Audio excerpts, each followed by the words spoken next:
After earning his PhD, he undertook a postdoctoral fellowship at Niels Bohr Institute and the Center for Quantum Devices in Copenhagen, Denmark. Now, a faculty member at IMSc, his research focused on condensed matter theory, particularly on physics of fractional quantum Hall effect and interacting topological elucidate. Today, he is going to talk about the high energy collective modes in fractional quantum Hall fluids, rise of parton. So, join me in welcoming Professor Ajit. Okay, so let me start off by thanking Raj and Prabha for inviting me here and to Nirmala for arranging all the logistics. So I'm going to tell you about certain very high energy collective modes in fractional quantum Hall fluids and how we can understand these modes in terms of partons. This is work done in collaboration with Xiao Liu, who's at Zhejiang University, Andrei Gromov, who was then at Maryland and now works for Meta AI, Zlatko Papic, who is at University of Leeds, and there's a recent follow-up work which is done in collaboration with Srijit, who's at IISER Pune, and Janendra Jain, who's at Penn State. And I'd like to thank generous funding from the Science and Engineering Research Board, the Department of Science and Technology, Government of India, and the Royal Society, which Zlatko and I shared a grant which allowed me to visit the UK. And we'd like to make a special mention to the coding package Diagram, which we use extensively for all our numerical calculations. Okay, so the plan of the talk is as follows. I'm going to first give a quick introduction to integer quantum Hall effect. Then I'll come to the main part of the talk, which is fractional quantum Hall effect in the lowest Landau level. Tell you some standard things about it using what is called the composite fermion theory. And then tell you about some new aspects that have been unearthed very recently in the fractional quantum Hall states in the lowest Landau level, and how we understand that using partons. And I'll end with some conclusions and outlook. So throughout this talk, you should just feel free to stop me and ask questions, and that's probably the best way to proceed. Okay, so the field of quantum Hall effect started with this amazing discovery of Klaus von Klitzing, who took a two-dimensional system of electrons, placed it in a strong perpendicular magnetic field, ran the current one way and measured the voltage the other way. So he looked at this ratio of the longitudinal voltage to the transverse current, and this ratio is called the Hall resistance. And he found that this was exquisitely quantized in fundamental units. So this Rxy was like h over ne square, where n is some simple number like 1, 2, 3 and so on. So there are these famous plateaus at h over e square, h over 2e square, h over 3 square and so on. And concomitantly what he found was that the longitudinal resistance was gapped. So the longitudinal resistance goes to 0, which indicates that there is a gapped state. So there is no transport through the bulk at all. And actually this quantization is like amazing in the sense that it is accurate to like a part in a billion. And from like a couple of years ago, this has gone into our standard units of measurements. So you use the Josephson effect and the Klitzing effect or the Hall effect to measure two fundamental constants, which is h and e. So h and e are pinned by these two things. So the Josephson effect measures h over e for you, and the Hall resistance measures h over e square. Okay, so why is it that this is a useful thing? So the interesting thing about the quantum Hall effect is that it's very immune to things like what kind of sample you take, what kind of geometry you put the sample in, what kind of disorder is present in this system and so on. And one nice way to understand this was provided by Halperin, who showed how we can look at this Hall effect and understand it in a somewhat semi-classical way. So we know that if you take charged particles in a magnetic field, they exhibit cyclotron motion. So in the bulk of this system, cyclotron motion just provides closed orbits. So there is no transport in the bulk. Everything is closed, so electrons are more or less localized. But at the edge of the sample, these cyclotron orbits are not able to close because the sample ends. So they form these skipping orbits. So you get transport along the edges. And if you have even disorder in the sample, then what simply happens is that the electron path just keeps going around that disorder. And the direction of this orbit is just fixed by the direction of the magnetic field. And unless the sample has a small width, there is no interference between the two edges. So you get just ballistic transport along a single edge. And these edge states are what carry these quantized current. You need disorder to get the IQHE for some other reason. And that is to get a plateau. But this is just to say why you can get ballistic transport to begin with. Okay, so let me follow up on what Raj said. So what you're seeing in this plot is that there is a plateau in the Hall resistance, which means that if you're changing the density of electrons, the transport is still not changing. And that is because what happens is as you add some electrons, then disorder has some localized orbits, and these electrons go and fill those localized orbits, so they don't add to transport. And that is why you can get a plateau in the Hall resistance. Okay. Maybe one may think that the surface is very rough. Yes. And it might have some fractal Yes, absolutely. That doesn't affect because of this reason that it keeps going around, whatever be the surface. That's a very pretty, but it doesn't matter. This could be like very ragged, very jagged.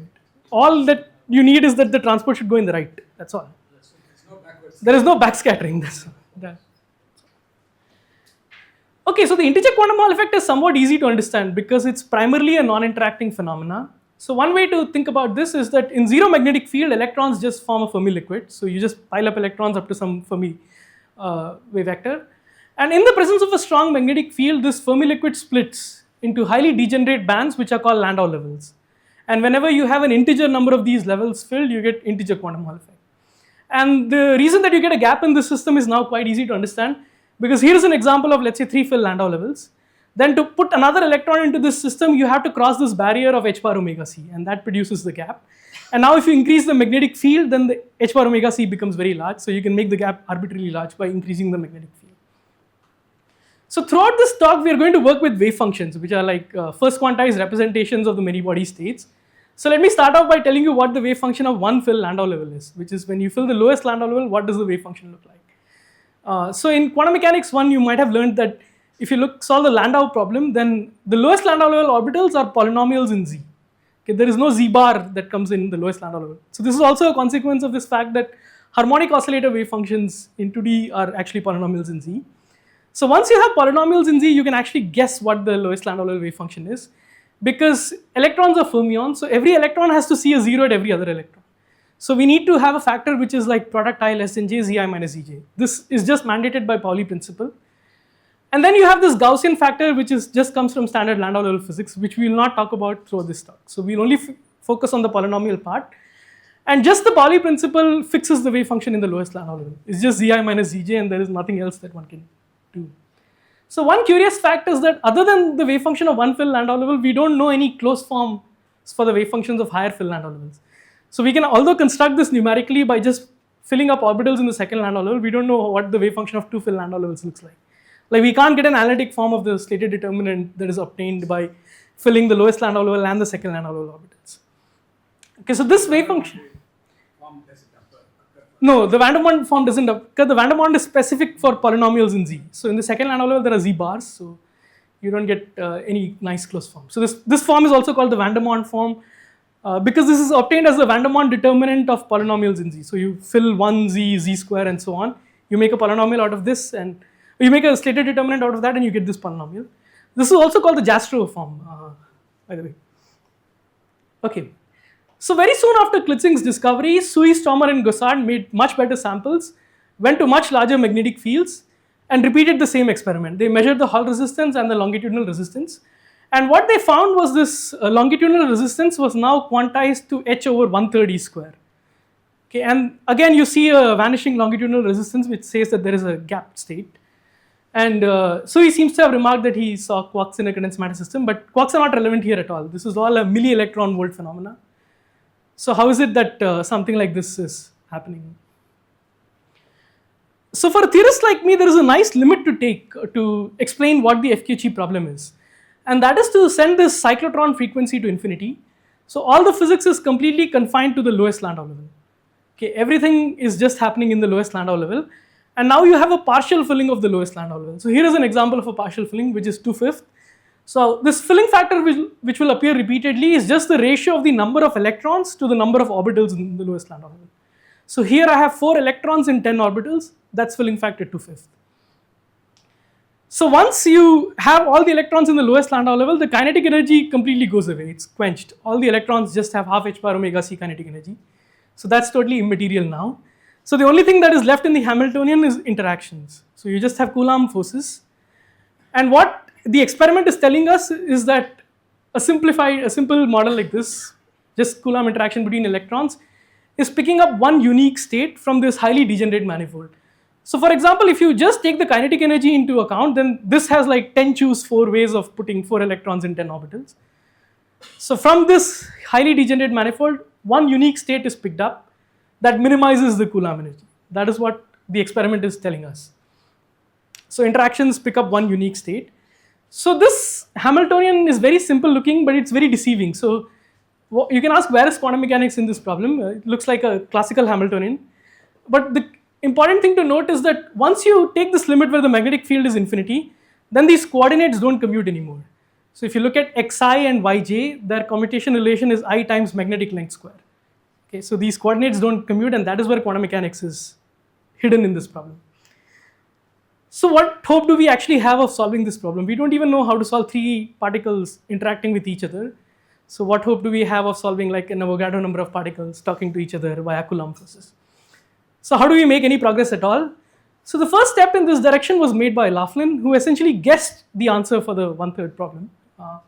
So what Laughlin suggested is that you take electrons to be pairwise correlated. So you're looking at the Coulomb problem, which is a pairwise interaction. Every electron sees Coulomb repulsion from every other electron. So he suggested that you put electrons in a correlated manner, but in a pairwise correlated manner. So you put in factors which are like zi minus zj to some power m. And because Coulomb is a spherically symmetric problem, you need angular momentum to be a good quantum number. And basically these two ingredients fixes the form of the Laughlin wave function. So what Laughlin suggested was that you look at wave functions of this form, which is product I less than j, zi minus zj to the power n. So one thing one immediately notes is if you set m to 1, we recover the 1 fill Landau level case. So that's a good consistency check. And if you now set m to be 3, then you can show that this is a wave function that is at filling factor 1/3. And that is because the largest power in this is what determines the filling factor. So you have orbitals in the lowest Landau level, they are z to the power m. So the maximum that you can occupy is the maximum value of m that you get. And that if you look at, let's say, a polynomial of this kind and you look at what is the largest power of z1 in this, that's 3 times n minus 1. Because I see 3 powers from n minus 1 electrons. Okay, and the number of electrons divided by the largest power is the filling factor. So that is exactly 1/3. And there is a lot of sense in putting a wave function like this, because what happens is if you bring 2 electrons close together, then this wave function vanishes very quickly. So if you look at mod psi square, then that vanishes as r to the power 2m when you bring 2 electrons that are separated by r close together. So that is perfect to minimize the Coulomb interaction, right? Coulomb is very strong when you bring 2 particles together. So I want to make the wave function vanish when I bring 2 electrons together. So this does a good job of keeping electrons away in the short range part. So is this a variational wave function, or is this the exact wave function? This is an exact wave function for some model Hamiltonian. But for the Coulomb problem, it is just a variational wave function. There is no variational parameter. There is no variational parameter. So another important thing to keep in mind is that you can also write down wave functions like this for bosons, where m is an even integer. So here m has to be an odd integer because we are always going to work with fermions. So Laughlin actually went on to show something more exotic about this state. So he showed that if you look at the charged particles, then they actually carry a fractional charge. So if you look at the quasi holes or quasi particles of this, then they carry a charge which is like E over m. So you have a system completely of electrons, but charges of size E over m emerge from this. And then Arovas, Wilczek and Schiefer showed something even more exotic, that if you actually take 2 of these Laughlin quasi holes and braid them around, then they pick up a phase which is like 2 pi by m. So we know fermions pick up a phase of pi and bosons pick up no phase, but these particles pick up a phase which is like fraction of pi. So it's a very exotic object, and all these ideas of non-abelian anyons or fault tolerant topological computing and so on, they have their origins in this state. Okay, so what about so all these quasi holes and quasi particles are charge excitation. So you can ask, what about neutral excitations? What do they look like? So one way to think about neutral excitation is to just say that they are equal number of Laughlin quasi holes and quasi particles. But Girvin-MacDonald-Platzman proposed another wave function for this neutral excitation, which is called the density mode ansatz or the GMP ansatz, where what they did was they suggested that you take the density operator and you project it to the lowest Landau level and act it on the lowest Landau level state. Remember, we've taken this cyclotron frequency to infinity, so we want to keep everything in the lowest Landau level. And using the density operator is a good idea because it has exactly 1 C dagger and 1 C. So it is going to create a neutral excitation for you. So what they suggested was you just take this rho q bar and then act it on the lowest Landau level state. So for example, you act it on the Laughlin state, and this could be a good ansatz for the neutral excitation. And typically this dispersion of the GMP mode looks like this. It has this minima at a finite wave vector. So this is the ground state. This is the Laughlin 1/3 state. And then this GMP ansatz looks like this. So it has a minima and then it increases as k goes very large. And because of its similarities to the dispersion of roton in helium, This excitation is sometimes called the magnetoroton mode because this is like a roton in a magnetic field. And experimentally, this has been observed using light scattering. So this dispersion has been mapped out by Aron-Pinczuk's group. So this is the lowest lying neutral excitation. This is something that we'll come back to later on. Okay, so very soon after Sui, Stommer, Gossard's discovery, people made very good samples, measured the fractional Hall effect, and they found the following, that these fractions typically appear in this n over 2p n plus minus 1 sequence. So you have a state at 1/3. This was the first one that was observed. Then there are states at 2/5, 3/7, 4/9, and so on. So if you set p to 1, then you get this n over 2n plus 1 sequence. And then there are states at the so-called hole conjugates. So in the lowest Landau level, you have this symmetry called particle hole symmetry, where you take a state of electrons and you can map it to a state of holes. So what I do is I take the state of electrons, and every state I expand it in the full Hilbert space of the lowest Landau level, and wherever the state was occupied, I make it empty, and vice versa. So then a state at filling factor nu maps into a state at filling factor 1 minus nu. So you get this mapping between nu and 1 minus nu. So for example, this state 2/3 you can understand as a 1/3 state of holes. So it's a 1/3 Laughlin state of holes. Similarly, 2/5 maps to 3/5, 3/7 maps to 4/7, and so on. So it suffices to consider just states which are at filling factor less than equal to half, because the other ones you can just get by this particle hole symmetry. But the issue that we are back to again is that we don't know how to understand a state at filling factor 2/5, right? Because we cannot go and put in the Laughlin state an exponent which is like 5/2, right, to match the filling factor, because then the state is not single valued anymore. So there we needed this fact that there are fermions, so m has to be an odd integer. So how do we go about understanding this? So the right approach, in my opinion, is that you look at this problem in terms of some emergent particles which are called composite fermions. And you can understand the fractional quantum Hall state of electrons as the integer quantum Hall effect of composite fermions. So this insight came from Janendra when he noticed this fact that phenomenologically, if you look at the fractional quantum Hall effect and integer Hall effect, there's basically not much difference. You get a quantized Hall plateau and you get vanishing longitudinal resistance. So other than the numbers at which these are quantized, phenomenologically these two look the same. So what he proposed was that you look at the fractional quantum Hall effect of electrons and try to understand it as an integer quantum Hall effect of some emergent objects. So these objects are called composite fermions. So by definition, a composite fermion is a bound state of an electron in an even number of vortices. And vortices in many contexts are similar to flux quanta. Like if you go around a vortex, you pick up a flux, you pick up a phase, which you also do if you go around flux. So you are welcome to think of the composite fermion as an electron in an even number of fluxes. So we'll see why even number is important in a couple of slides down the line. So here's the path to go from integer quantum Hall effect to fractional quantum Hall effect. You start with electrons in low magnetic field. This is the integer quantum Hall regime. Now to each electron I bind 2 fluxes to turn them into composite fermions. And then what I do is I slowly merge this flux that is bound to the electron with the external magnetic field. And I get a system at a much larger magnetic field, which is the fractional regime. And in this process, I hope and pray that the gap does not close, because I would like to adiabatically continue from the integer quantum Hall effect to the fractional quantum Hall effect. And whether this gap closes or not depends on the interaction. So for everything that I'm going to say today, this gap will remain open. So this is an okay thing to do. But in many contexts, this is not okay to do, but that we will not come across today. Okay, so now if we take this picture, then what we can do is run the tape backwards. So you have electrons in a high magnetic field. From that, you capture 2 flux quanta and bind it to each electron to turn them into composite fermions. And to the 0th order, you now assume composite fermions are non-interacting. So now just like non-interacting electrons in a magnetic field form Landau levels, non-interacting composite fermions in some residual magnetic field form their own Landau-like levels. These are called lambda levels. And whenever an integer number of these are filled, you get fractional quantum Hall state of electrons. Whatever happens to the residual interactions between these things? That is all taken into account. I will show how. So with this picture, you can actually relate quantities of electrons to quantities of composite fermions.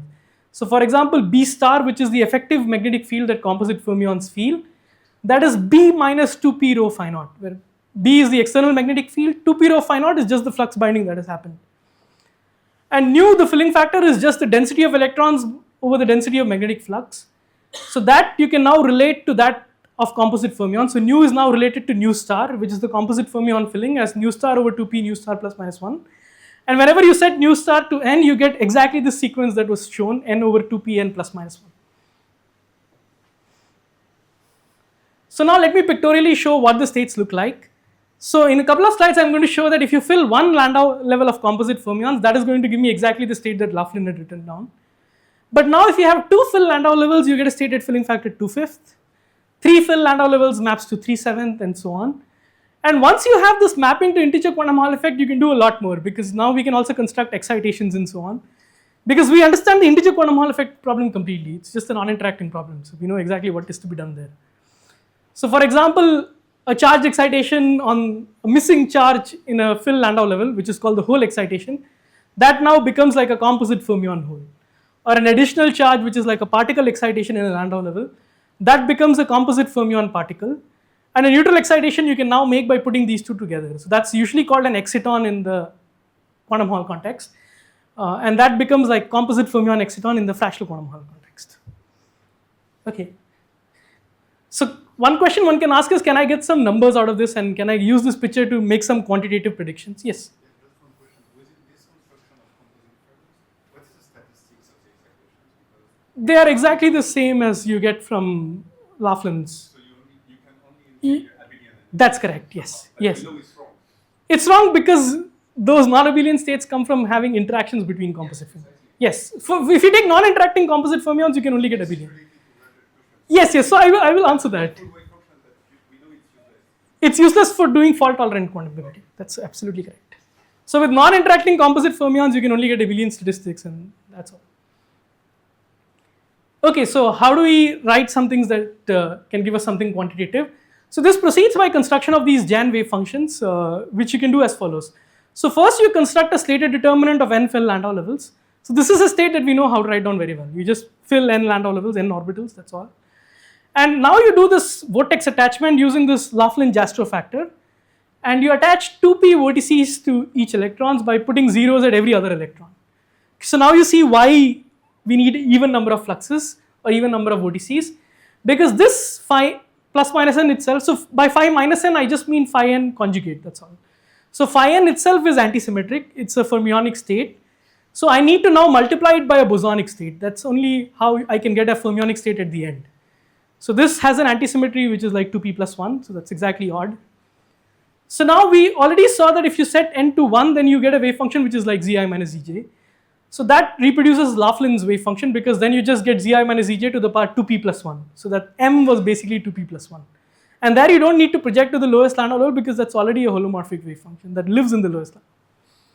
But in general, if you let's say take phi 2 or phi 3, then you have some part in higher Landau levels, and that you need to project to the lowest Landau.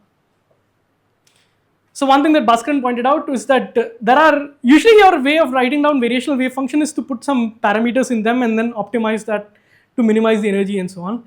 But here you have no variational parameters at all. So once you fix the filling factor on the left hand side, everything else on the right hand side is completely fixed.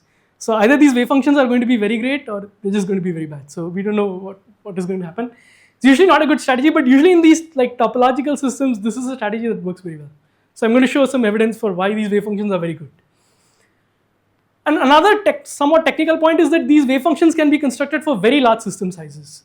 So that is not at all obvious. So if you look at a wave function like this and you have to like project it to some Landau level, that looks like a challenging thing to do, because you would think that I need to expand the state in the Hilbert space and retain the part that lives in the Landau level, but you don't have to do any of that. Because doing that way is exponentially expensive, right? Because Fock space grows very quickly. But there is a trick, there is a way to directly construct the state for, let's say, hundreds of electrons. So that I'm not going to explain how one can do. Somewhat technical thing. Okay, so probably some of you already noticed that at the simplest fraction that one can think of, namely filling factor half, there is no fractional quantum Hall effect. And this also can be understood using the composite fermion theory, because in the process of forming composite fermions, at filling factor half, you exhaust the external magnetic field completely. So composite fermions themselves see zero magnetic field at this fraction. And just like non-interacting electrons at zero field form a Fermi sea, non-interacting composite fermions at zero effective magnetic field form their own Fermi sea. So this is called the composite fermion Fermi sea. And the thing to do is to step back and think about this a little carefully. So usually the Fermi sea that you study in solid state systems, kinetic energy plays the major role, right? And then interactions are taken perturbatively. But this is a Fermi sea where kinetic energy has no role to play. This is all in the lowest Landau level. Kinetic energy is completely quenched. So this is a Fermi sea that just arises from interactions. So just to say something related to what Raj pointed out. So on top of this Fermi sea, you can now have a superconducting instability. So that is what happens at filling factor 5.5, which then can give you some non-abelian statistics. So the Moore-Reed state, which we know has non-abelian anyons, you can view that as a BCS p-wave patch state of composite fermions, which arises from a superconducting instability on top of this Fermi sea. Okay, so I told you about these wave functions. You can ask how good they are. So we want to know how well do they represent the Coulomb problem of our interest. So for this, one can actually use any geometry you like in 2D. So I'm going to pick the spherical geometry. That's simply because it's a nice compact geometry, and unlike the plane where you have to have some confinement to keep electrons together, because let's say you are in the plane and you don't put any confinement, then repulsive electrons will just run away to infinity, right? You have to put them in under some confinement, and then confinement brings its own physics into the problem and so on. Whereas in compact geometry, you don't have any of these issues. So in the spherical geometry, you have this unenviable task of grabbing hold of a magnetic monopole from outer space and putting it at the center of the sphere, but for theorists like me, that's no problem. So you put a magnetic monopole at the center, it generates a radial magnetic field, which is the equivalent of the Z magnetic field on a plane. So basically you take the plane and wrap it on the surface of a sphere, that's all you're doing. And appropriate to this geometry, the orbital angular momentum and its z component are good quantum numbers. So we're just going to characterize states by their orbital angular momentum, because Coulomb is a spherically symmetric interaction that respects orbital angular momentum. And then the other thing you need is how to characterize the interaction. So this was also shown by Haldane, who also proposed this spherical geometry. So Haldane proposed this idea of pseudo potentials, which fully specify what a spherically symmetric interaction looks like. So you put two electrons in some relative angular momentum m state and say what the energy cost of putting the electrons in that state is. So Coulomb typically has this decay where you get a 1 over r decay. So if you put electrons too close together, then they have a strong repulsion. And then it typically decays as the electrons go further out. Okay, so with these two ingredients in place, you can now go ahead and do brute force exact diagonalization. You take a small system of electrons of some n particles, and then you just brute force diagonalize the Coulomb problem and look at the overlap between the exact ground state that you get that way and these variational wave functions that we wrote. So for example, at filling factor 1/3, the largest system we can do is like 15 electrons, and that has a Hilbert space of about 2 billion. Okay, and the overlap between the Laughlin state and the exact Coulomb ground state is like 99%. So the Laughlin state almost microscopically captures the Coulomb state exactly. So that's how good the state is. I mean, the thing to appreciate here is that if you just take a random state with 2 billion coefficients, then the overlap will be essentially 0. So the Laughlin state captures this overlap of 2 billion, captures these 2 billion coefficients almost exactly. So similar thing happens at filling factor 1/5. So the Laughlin state is pretty good. It has like 94% overlap. And the same thing with the Jain state. So like 2/5, 3/7, 4/9, you get almost unit overlap. It's very nice because you can now use these to also do. So the states are not just in the right phase; they are also microscopically very accurate. So that's a thing to appreciate. So what about excitations? So even the excitations are extremely good. So for example, the Laughlin state at filling factor 1/3, that has an energy which is like accurate to 4 decimal places. But then the first branch of excitations, which is obtained by putting a particle hole pair. So this is all in the neutral sector. I'm not adding any charge to the system. So the first branch of excitations will just be obtained by adding a particle hole pair of composite fermions.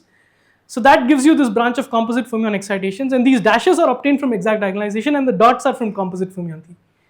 Basically the dots sit right on top of the dashes. And here's where the residual interactions play a role, because if you didn't have any residual interactions, this branch would have been flat, right? Because I would have not have any interaction between the particle and hole. But these wave functions know about the residual interaction. That's the amazing. So although you constructed these wave functions from a non-interacting picture, they have some idea what is they represent the full problem. So they know what the interaction is.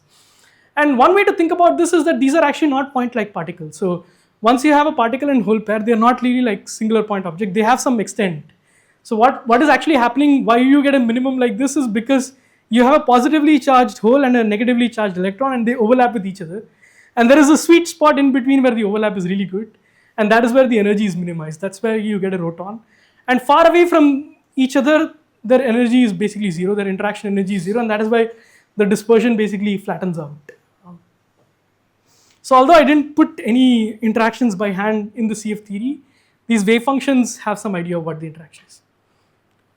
So I gave you two approaches to construct the neutral excitation. One was this Girvin-MacDonald-Platzman mode, where, to remind you, you add the lowest Landauer projected density operator on the ground state. And you have this other approach where you take the composite fermion exciton. You take a particle Hall pair of composite fermions.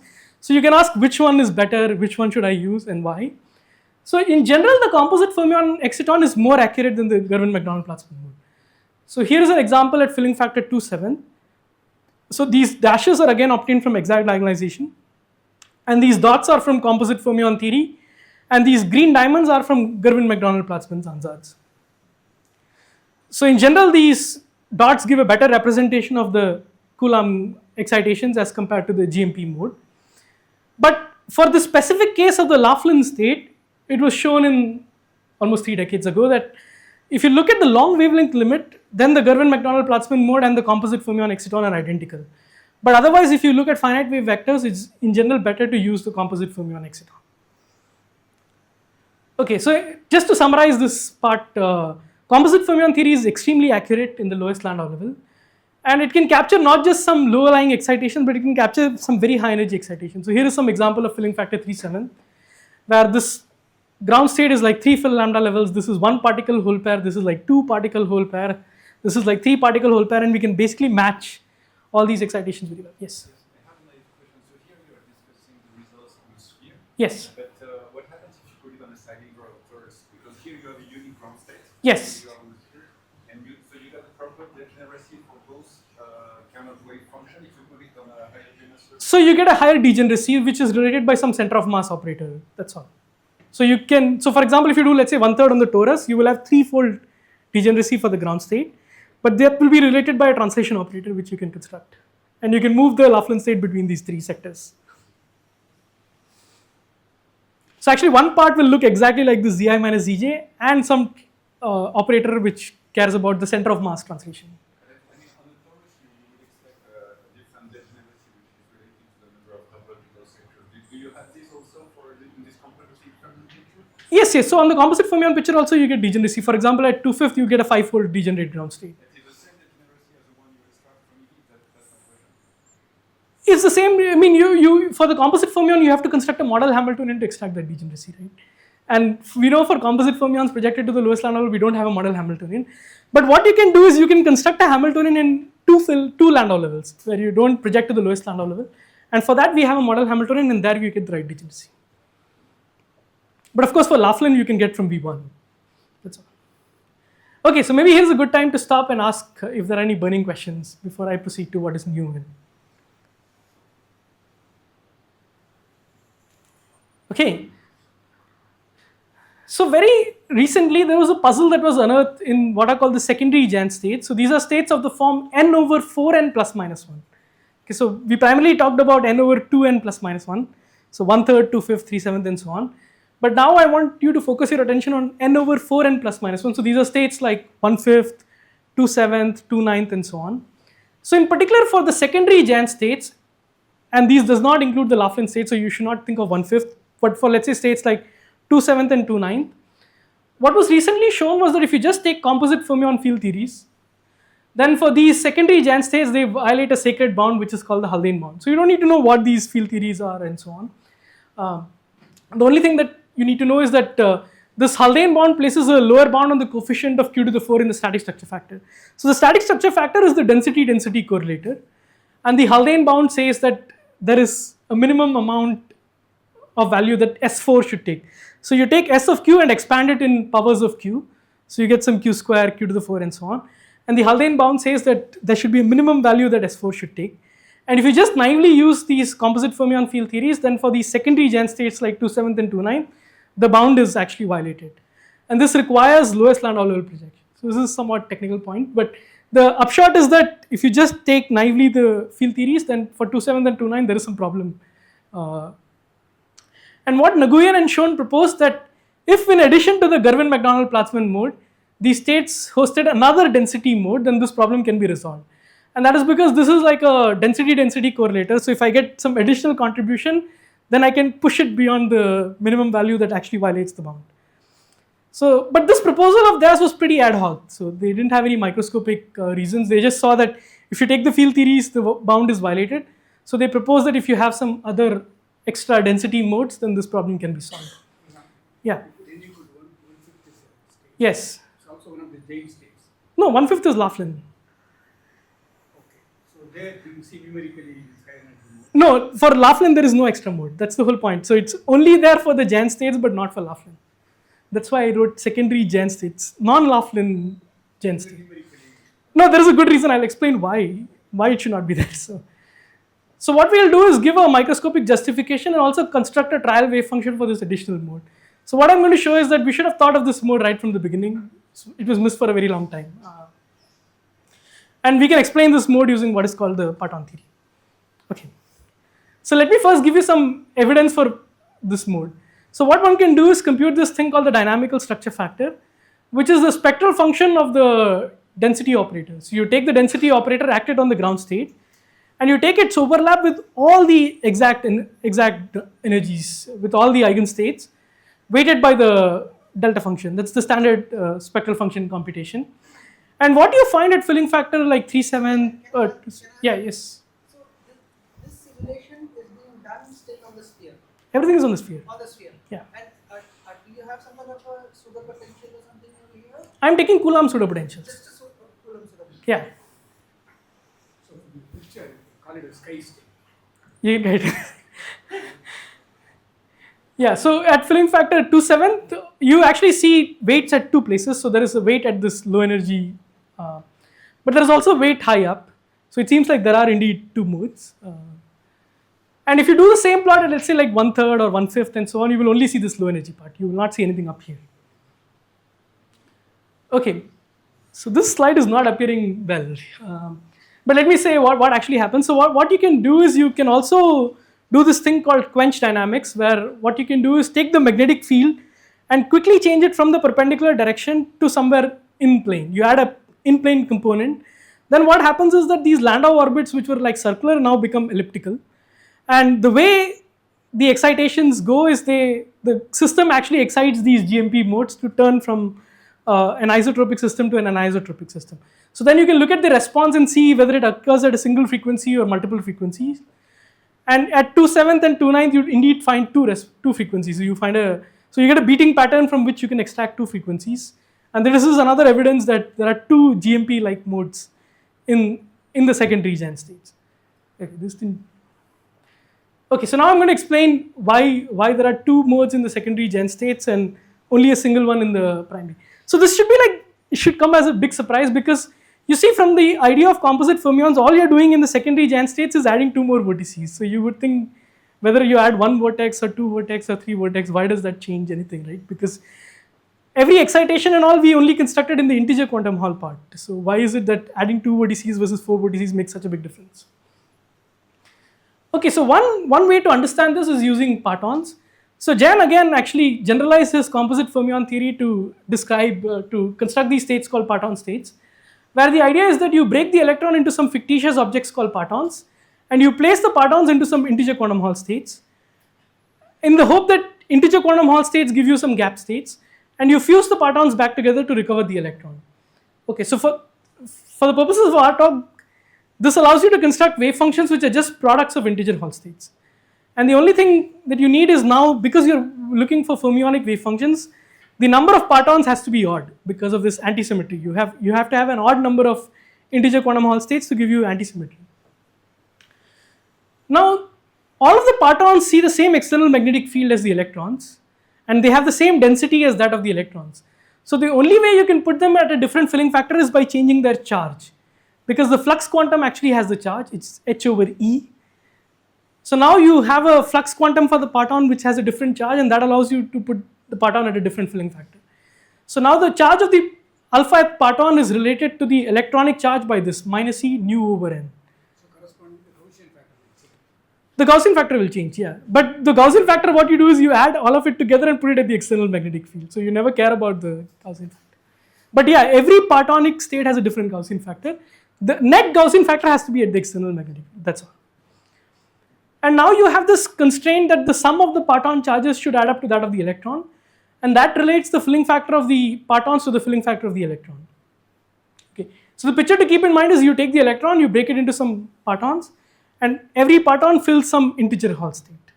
So let me give you a couple of examples. We've already seen some examples of parton states just in disguise. So for example, the Laughlin state is a 1-1-1 parton state, where you have 3 partons for the 1/3 Laughlin state, and each of them fills 1 fill Landau level. And this is probably the simplest way to see that there are fractional charges in this system, because we can just go back to this equation. So we have nu to be 1/3 and n to be 1. So you have 3 e/3 particles which form the electron. So that's a simple way to see that there are fractional charges in this system. The Jain composite fermion states are also parton states. So they are n-1-1 parton states, where now the partons fill different Landau levels. So there are 2p partons which fill 1 Landau level, and there is 1 parton which fills n Landau level. So what this allows you to do is now to get different charges in the system. So you have like 2 partons which carry charge 2e/5, and there is 1 parton which carries charge e/5. So if you add up all of these together, you get back the electron. Okay.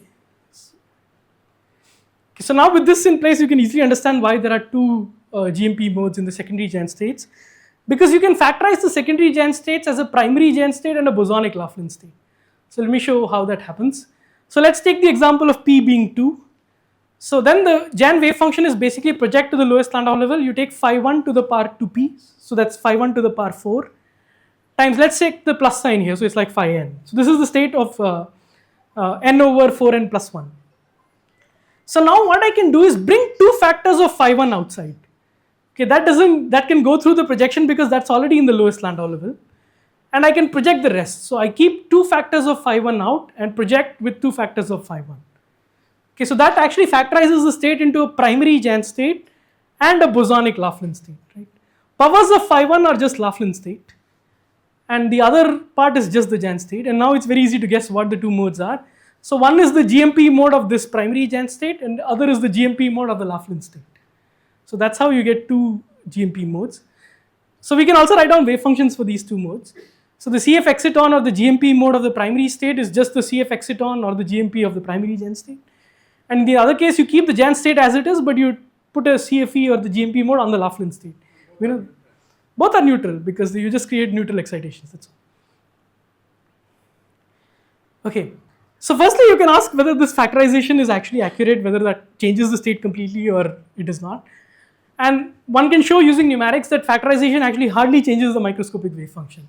So what we did here is to construct 2/7 and 2/9 for 8 particles, where you keep all 4 Jastrow factors inside and project, or you keep 2 Jastrow factors inside and keep the 2 Laughlin factors outside and then project. And the overlap between these 2 states is basically like unity almost. And anyways, from Laughlin's construction, we know it does not matter how many factors you keep inside projection or outside, because the Laughlin you don't need to project at all. So phi1 to the power 5 you can factorize as phi1 cube times phi1 square, or phi1 to the power 4 times phi1, and so on, and all of these are exactly the same. So factorization does not change the wave function at all. So this is there are 2 fluids exactly, and each fluid has its own excitations, and that's all. Okay, so now let me show why the other mode is actually at high energies. So we saw that in the dynamical structure factor there was some low energy mode and some high energy mode. So that again you can understand using the parton theory very easily. So what happens is that the low energy CF exciton actually has a smaller charge, right? So we showed that if you look at filling factor 2/5 or 2/7, then the partons can now have different charges, right? Because the 2 fill Landau level parton will have a lower charge. The charge of the parton is nu/n. So this parton has charge e/7, whereas the other parton has charge 2e/7. And these are Coulomb interacting partons or electrons. So the Coulomb goes as e square over epsilon n, right? So you penalize as 4 times more if you have twice the charge. So that's why the other parton is much higher energy. Other parton's mode is much higher energy than the lower one. And actually, if this matches pretty well. If you look at the energetics of this, so there's one mode at around 0.05. So if you look at the long wavelength limit, let's say there's one mode around 0.05, and this long wavelength limit is like 0.15. And if you go back and look at the dynamical structure factor, then there is like one around 0.05 and one around 0.15. So it reproduces the dynamical structure factor quite well. They are well inside the continuum, yes. So another way to actually look at this, actually even the CF exciton mode in the long wavelength mode goes and merges into the continuum. So let me just show you that. It's a very important point. So if you look at this mode, this is actually going inside the continuum already. So that's it. Actually, they're not Landau damped, and there is a very good reason for that. So if you look at the the same Landau, yeah. So actually, if they were Landau damped, you will never be able to observe that, right? So what actually happens is that if you look at the variance of this state, it's very low. So they actually have surprisingly very high lifetime, and we don't know of any good reason for why that is the case. So if you look at the variance of these states, or you look at that's basically the lifetime, that is super high, like inverse of the lifetime. Any experimental evidence of this state? Yes, because you can do this with light scattering, you measure So and the GMP mode, yes, but the other. yeah. So that is upcoming. There is a paper that is going to show that at 2.7 there are two modes. You actually see it. You actually see it, yeah. And I'm going to say something more about that. Couple of minutes, yeah. Okay, so one thing that is different about these two modes is the clustering property. So what I mean by clustering properties is how does the wave function vanish when you bring two particles together. So for the high energy parton mode, because it does not have any extra special correlation, so Laughlin state is the special correlations, right? You bring two particles together, the wave function vanishes more than what fermionic statistics mandates. So, but this state, this is a fermionic state, this is a bosonic state. So there is no extra correlation. So the wave function only vanishes as R. Whereas if you look at the CF exciton mode, then the wave function vanishes as R cube. That's because there is a Laughlin state that sits. So the Laughlin state itself vanishes as R square. And then there is a fermionic state. So there is R cube vanishing. And that's why this is lower in energy. Because now if you look at the V1 pseudo potential, this has exact zero energy for V1. Right? Because there is no R to the power 1 in this. And that's why this is the low energy mode and this is the high energy mode, because in Coulomb V1 is the largest thing. So with these different clustering properties, you can actually cook up a Hamiltonian which penalizes V1 and that will pick up the parton mode, and a Hamiltonian which penalizes V3 and that will pick up the CF exciton mode. That's basically what is shown here. Okay, so this part, let me not go into that. So another thing that following on what Raj said was that these two parton modes and CF modes actually have different chirality. So what I mean by chirality is whether these modes are like susceptible to left circularly polarized light or right circularly polarized light. And that is because if you look at these two states, in this case the CF exciton is actually carried by the Laughlin state. So the Laughlin state is obtained by parallel flux attachment. This is part of the n over 2n plus 1 sequence, whereas the 2/3 state is the n over 2n minus 1 sequence. So then you complex conjugate. So when you complex conjugate, you reverse the chirality.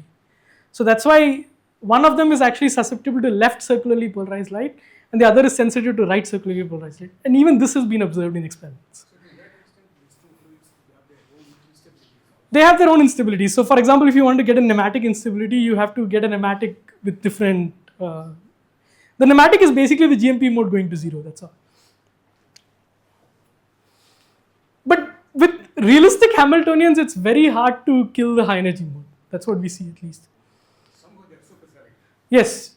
Standard Laufman, Landau, They would have damped. Yeah, you would have thought that this is like, there are so many other states nearby that this would just damp, but somehow there is like... So one argument that people give is that this is after all like a single particle excitation, in the sense you just act rho q on this object, nothing else. Whereas these other states that are nearby, they are actually coming from higher order, where you have multiple particle hole pairs. This is only a single particle hole pair. But okay, this is, I'm just telling you from numerics, we know that if you look at the variance of the state, it's very low. That's all. Okay, so let me give you some outlook on what we found. So there are some very high energy excitations in the Jain states. So these are standard lowest Landau level composite fermion states, which seems like they lie beyond the purview of composite fermions. So it's not clear to us whether you can understand all of these things from just the composite fermion theory itself. Right? Because in the composite fermion theory, you're not allowed to touch the Jastrow factor. The Jastrow factor is frozen. So all these factors of phi 1 are completely frozen. You can only create excitations in phi n, that's all. But maybe there is a way to understand these excitations from that perspective as well. At least the chirality seems hard to understand, because you really need phi n star or phi n minus to understand the other opposite chirality. But maybe it's possible. And one question that Raj raised is, how do we experimentally probe? And light scattering with circularly polarized light seems to be the answer. But of course, more work needs to be done. And this question that Julian raised, that can the nature of these excitations in other exotic systems like at the phi half fraction tell us what the underlying topology of the ground state is? So let us say if I knew this fact that the GMP mode is like sensitive to left circularly polarized light, can I say that that is the Pfaffian state? Or if it is sensitive to right circularly polarized light, can I say it's anti-Pfaffian? Or if it is equally sensitive, then it is this particle hole symmetric Pfaffian and so on. So can the nature of these excitations in other exotic states help us understand what the underlying topology of the ground state is? Okay, so let me end with this one-line take-home message. So partons are like real quasiparticles in quantum Hall fluids. And just like quarks in QCD, they show their true color only at very high energies. Okay, so with that, I'll stop and I'll be happy to take questions.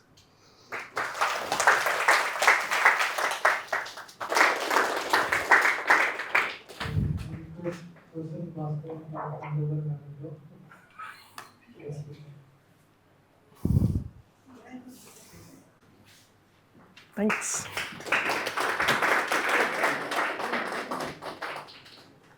Thanks. Thank you.